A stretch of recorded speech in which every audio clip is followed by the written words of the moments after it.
Udah. Ini kan perawatan bopeng loh. Jangan maju. Saya pukul aja. Ayo. Oke, yuk. Oke, diam ya. Oke. Bang, ini langsung aja Bang. Terkait masalah hukum dulu ya, saya akan bertanya Bang ya. Ini hukum dengan pasal-pasalnya. Bisa langsung Bang disebutin Bang, berapa banyak dan berlapisnya seperti apa Bang? Oke, ini masih kami kaji dan dalamnya. Sudah masuk satu dalam kemungkinan akan masuk 3 sampai dengan 4 pasal lagi kami akan buat seperti itu. Yang terberat Bang? Yang terberat ya belum bisa kami pastikan mana yang terberat, karena misalnya pasal yang dianggap terberat nanti pada saat pengkajian ternyata unsur-unsurnya belum jadi gitu. Oke, dari yang awal laporkan itu udah ada pasal. Itu ancaman hukuman berapa tahun Bang?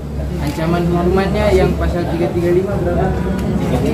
Kalau bisa semua pasal yang kena dokter masukin semua. Ada 10 pasal dokter masukin semua.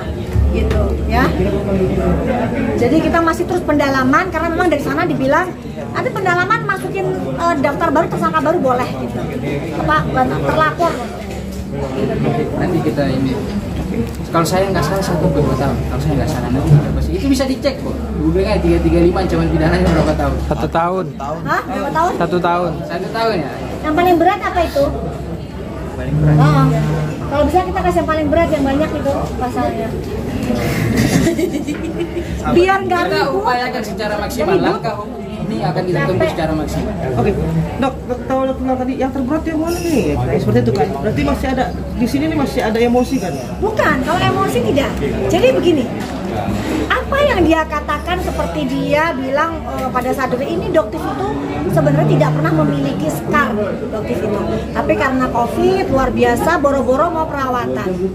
Jadi nggak sempet. Kalau dokter bikin perawatan, minum makan aja pada saat dokter di COVID itu dokter pakai pampers, gitu loh.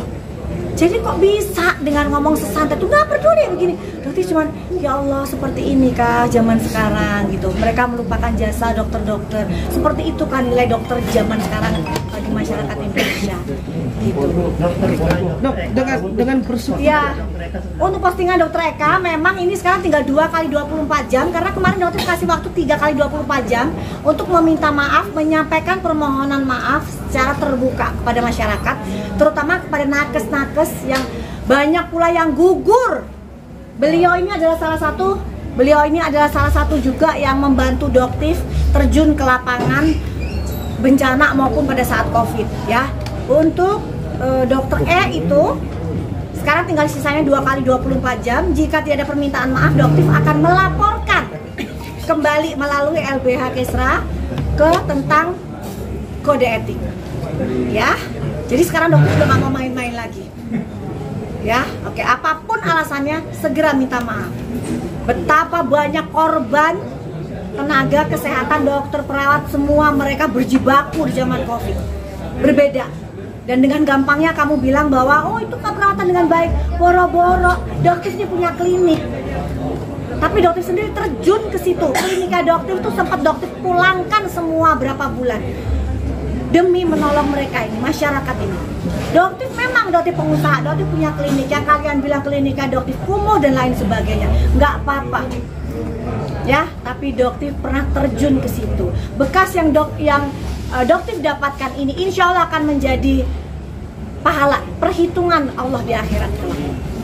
Ya, jadi silakan kalian beli. Doktif bangga kok dengan wajahnya Doktif gitu.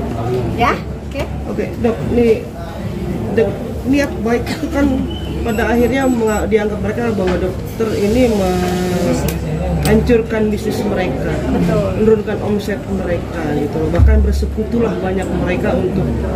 Ada lagi yang satu kata ya, Doktif itu di-backingin oleh pengimpor merkuncri terbesar di Indonesia, masuk ke pencemaran nama baik. Tidak ada. Oke, dengan persekutuannya mereka nih, Doktif gentar nggak nih untuk terus? Oh tidak. Kan Doktif sering berulang, Doktif aktivis yang di medan bencana. Istilahnya kalau kematian aja Doktif berani kok, gitu loh. Apalagi cuma caci maki serangan mereka. tidak.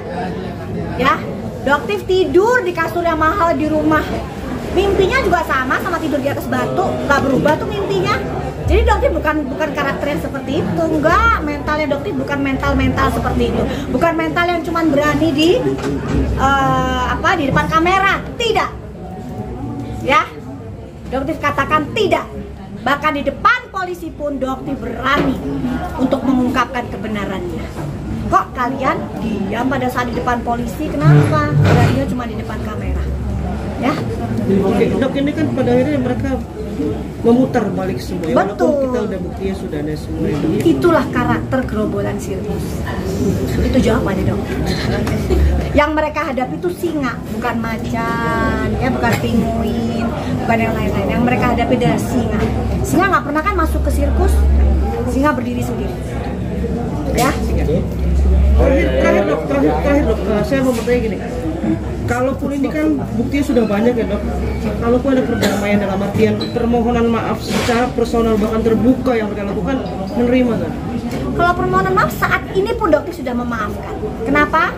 Ya mungkin mereka terpancing, ya mereka emosi, tapi proses hukum Doktif sudah berjanji ke masyarakat tidak akan pernah Doktif cabut. Kecuali yang tadi ya, yang tadi penyebaran data pribadi dia cabut, Doktif cabut. Skor kita sama 0-0. Ya, tapi kalau untuk yang lain, Doktif ingin pihak dari Polda Metro untuk melihat ini sebagai kaca cermin, karena ini sudah menjadi berita internasional. Teman Doktif yang di Dubai, teman Doktif yang di Mekah, mereka memantau seperti apa hukum di Indonesia saat ini berjalan. Ya.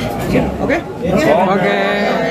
Bapak TNI, Bapak polisi, kalian bisa mendengar nanti di rekaman ya, bahwa di dalam restoran mereka mengaku polisi untuk mengintimidasi, tetapi di luar mereka mengaku TNI. Tolong diselidiki dan diproses karena mereka menggunakan jabatan mereka untuk mengintimidasi Doktif di situ, untuk menghambat Doktif masuk ke dalam mobil Doktif sendiri. Proses ya untuk aparat gitu, karena itu Doktif dengar benar-benar aparat ya guys ya. Itu adalah aparat anggota TNI. Itu masa sih TNI nggak bisa nemuin siapa sih orang, masa harus Doktif yang nemuin orangnya siapa gitu kan? Jangan dong, kan TNI itu harus bisa menemukan itu siapa orang itu. Ajudan ya, ajudan dari SS itu diakuin sendiri di ruang mediasi. Ya itu adalah ajudan saya. Oke.